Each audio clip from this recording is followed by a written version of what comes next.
Hi, இன்றைக்கி நம்ம பார்க்க போகிறது ஃப்ரெஞ்ச் ஃப்ரை எப்படி செய்கிறோம் அப்படின்றது தான் பார்க்க போகிறோம். இதுக்காக ஒரு உருளைக்கிழங்கை நீட்டாக வெட்டி எடுத்து தண்ணியில் போட்டு வச்சுருக்கோம். இந்த உருளைக்கிழங்கை ஒரு கடாயில் வந்து பார்த்திங்கன்னா 2 டம்ளர் அளவுக்கு தண்ணி எடுத்துக்கோங்க. அதாவது அந்த உருளைக்கிழங்கு நல்லா முழுகணும். அதில் கொஞ்சமாக உப்பு சேர்த்துக்கிறேன். அது கூடவே தண்ணி நல்லா வந்து சூடேறின உடனே அந்த உருளைக்கிழங்குகளை வெட்டி வச்சுருக்க உருளைக்கிழங்குகளை அதில் நம்ம சேர்த்துக்கிறோம்.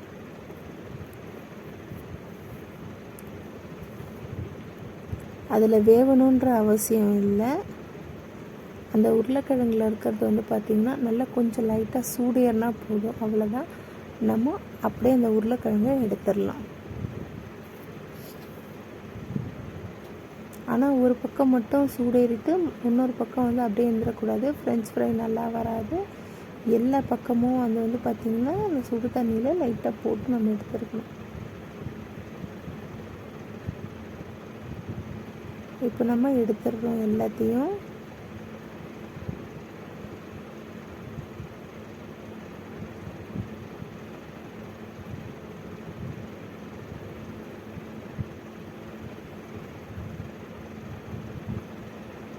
இப்போ இதை வந்து பார்த்திங்கன்னா ஒரு காட்டன் துணியில் ஒரு தட்டில் போட்டு ஆற வச்சுருக்கேன்.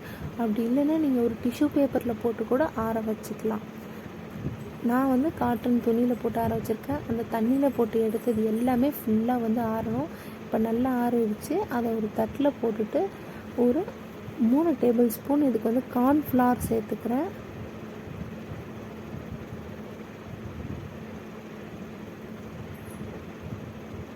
இந்த கார்ன்ஃப்ளவர் வந்து பார்த்திங்கன்னா அந்த உருளைக்கிழங்குல நல்லா வந்து கலந்து எடுத்துக்கோங்க.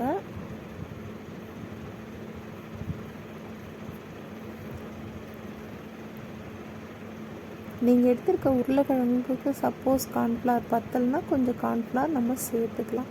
இந்த மாதிரி இப்போ இதை வந்து பார்த்திங்கன்னா நம்ம ஒரு டப்பாவில் ஸ்டோர் பண்ணி எடுத்து வச்சுக்கிட்டு நம்ம எப்போ தேவையோ அப்போ யூஸ் பண்ணலாம். இது ஃப்ரோசன் மாதிரி நம்ம வீட்லேயே செஞ்சு பார்க்குறது. இப்போது கடாயில் எண்ணெய் நல்லா காஞ்ச பிறகு நம்ம வந்து எடுத்து வச்சுருக்கோம் பார்த்திங்களா உருளைக்கிழங்கு, அதை வந்து நம்ம எண்ணெயில் நம்ம சேர்த்துக்கிறோம். சேர்த்து நல்லா ஃப்ரை பண்ணணும்.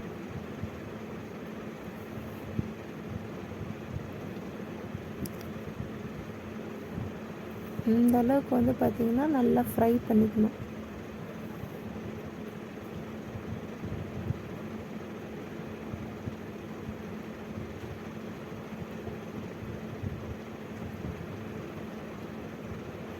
இப்போ அவ்வளோதான், நம்ம இதை எடுத்துடணும்.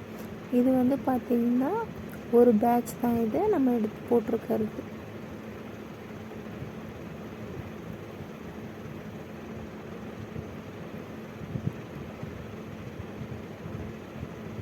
இப்போ மறுபடியும் வந்து பார்த்திங்கன்னா ஏற்கனவே நம்ம ஃப்ரை பண்ணதை எடுத்துட்டோம் பார்த்திங்கன்னா, அதை மறுபடியும் வந்து பார்த்திங்கன்னா ஒரு வாட்டி ஃப்ரை பண்ணுறோம், டீப் ஃப்ரை பண்ணுறோம்.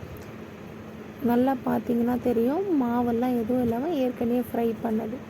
அதை டீப் ஃப்ரை பண்ணும்போது தான் அது மேலே வந்து அந்த கோல்டன் கலர் வரும். அது பார்த்திங்கன்னா அந்த கோல்டன் கலர் வருது. ரொம்ப ஒரு டேஸ்டியான கிறிஸ்பியான ஃப்ரெஞ்ச் ஃப்ரை வந்து பார்த்திங்கன்னா ரெடி பண்ணியாச்சு. இதை நம்ம வீட்லேயே செஞ்சு சாப்பிட்லாம். ரொம்ப ஹெல்த்தியாக டேஸ்டியான ஒரு ஃப்ரெஞ்ச் ஃப்ரை. இதை நீங்கள் வந்து அந்த மாவு எல்லாமே நம்ம வந்து கலக்கி அதை அப்படியே நீங்கள் ஃப்ரிட்ஜில் எடுத்து வச்சு ஸ்டோர் பண்ணி கூட உங்களுக்கு எப்போ தேவையோ அப்போ யூஸ்